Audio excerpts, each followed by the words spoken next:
በምዕራብ ጎጃም ዞን የ2018-19 ምርት ዘመን የአፈር ማዳበሪያ ግብዓትን ለአርሶ አደሩ በወቅቱ ለማቅረብ ዝግጅት እየተደረገ ነው። በምርት ዘመኑ ዞኑ በበጀት ዓመቱ ከ1.1 ሚሊዮን ኩንታል በላይ የአፈር ማዳበሪያ ለማቅረብ አቅዷል። በዚህ ጉዳይ ላይ ተጨማሪ መረጃዎችን የምታጋራን ባልደረባችን ራሄል ፍሬው በቀጥታ መስመራችን ላይ ተገኝታለች። ራሄል እንዴት ውለሻል? በምዕራብ ጎጃም ዞን ቀድመው በቆሎ ከሚዘሩ አካባቢዎች አንዱ እንደመሆኑ መጠን በተለይ የግብርና ግብዓትን በወቅቱ ለማድረስ ምን ስራዎች ናቸው እየተከናወኑ የሚገኙት እዛ አካባቢ ላይ?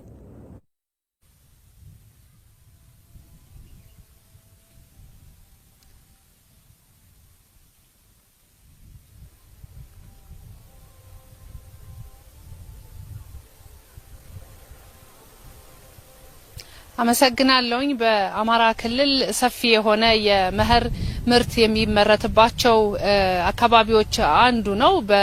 ተጠናቀቀው 2017-18 የምርት ዘመን ከ5.4 ሚሊዮን ሄክታር በላይ መሬት በማረስ በርካታ ምርት በተለይ በምርት አይነትም ስብጥር ለምግብ ለኢንዱስትሪና ወደ ውጭ የሚላኩ ምርቶች በስፋት የተገኙበት አካባቢ ነው።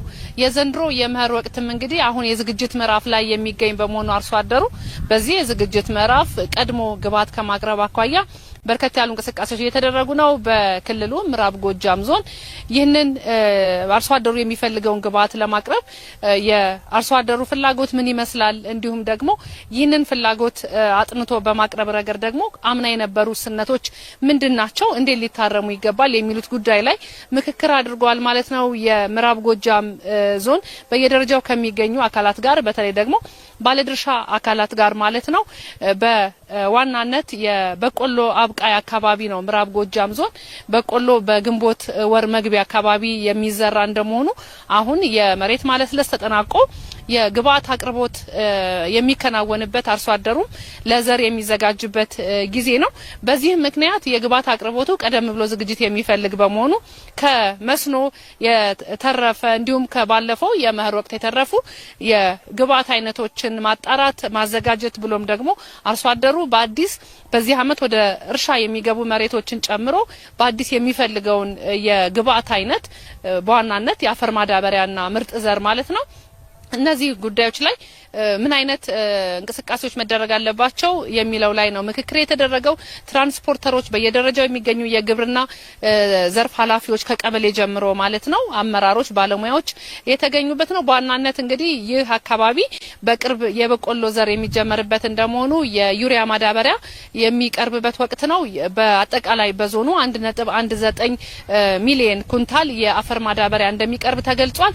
ይህንን በማቅረብ ረገድ በተለይ ባለፈው ዓመት የታዩ የነበሩ ሰፊ ችግሮች የመጀመሪያው የሰላም ችግር አርሶ አደሩ ቀበሌ ድረስ ቀየው ድረስ ሊደርስለት የሚገባው ግብዓት እንዳይወስድ በጸጥታ ችግሩ ምክንያት ክልከላ መኖሩ ከዚህም ባለፈ የመንገዶች መዘጋት እጅግ ፈታኝ እንደነበር ተነስቷል። ከዚህም ባለፈ ደግሞ በአርሶ አደሩ የዋጋ ውድነት አለ ይቀንሳል በሚሉ የተዛቡ መረጃዎች ይህንን የመጠበቅ የምርት ወቅቱን የማሳለፍ ሁኔታዎች ታይተዋል። ከዚህም ባለፈ በዚህ መካከል ደግሞ የደላሎች እንቅስቃሴ በስፋት የታየበት ነው የነበረው። ይህ ምርትና ምርታማነት ላይ ሊያሳድር የሚችለውን ተጽዕኖ ታሳቢ በማድረግ በዘንድሮ የምርት ዘመን 2018-19 የመኸር ወቅት እጅግ አስፈላጊ የሆኑ ግብዓቶችን በወቅቱ ለማቅረብ እንቅስቃሴ እየተደረገ ነው። 600 ሺህ ኩንታል ግብዓት እስካሁን ድረስ ቀርቧል። ቀደም ብዬ እንዳልኩት ቀድሞ ለሚዘሩ ሰብሎች ማለት ነው። ይህንን ወደ አርሶ አደሩ ቀዬ በማድረግ ረገድ ትራንስፖርተሮች፣ የህብረት ስራ ማህበራት እና አጠቃላይ የግብርናው ዘርፍ ተዋናያን በሙሉ በርብርብ ሊሰሩ እንደሚገባ በመድረኩ ተነስቷል ማለት ነው። አርሶ አደሮችም የቀረበላቸውን ግብዓት በአግባቡ ከየትኛውም የደላላ ተጽዕኖ ነጻ ሆነው በቀረበላቸው በመንግስት ድጎማ የሚቀርብ ግብዓት ነውና ይህንን በአግባቡ በመጠቀም ምርትና ምርታማነት ላይ በስፋት ሊሰሩ ይገባል ተብሏል። በተለይ ኢትዮጵያ የምግብ ዋስትናን ማረጋገጥ ቅድሚያ እየሰራችበት ያለ እንደመሆኑ አርሶ አደሩ በዚህ የተሟላ ግንዛቤ ውስጥ ሆኖ የግብዓት አጠቃቀሙን ምርጥ ዘር በወቅቱ መያዝን ቅድሚያ ሊያደርግ እንደሚገባ ነው በመድረኩ የተነሳው።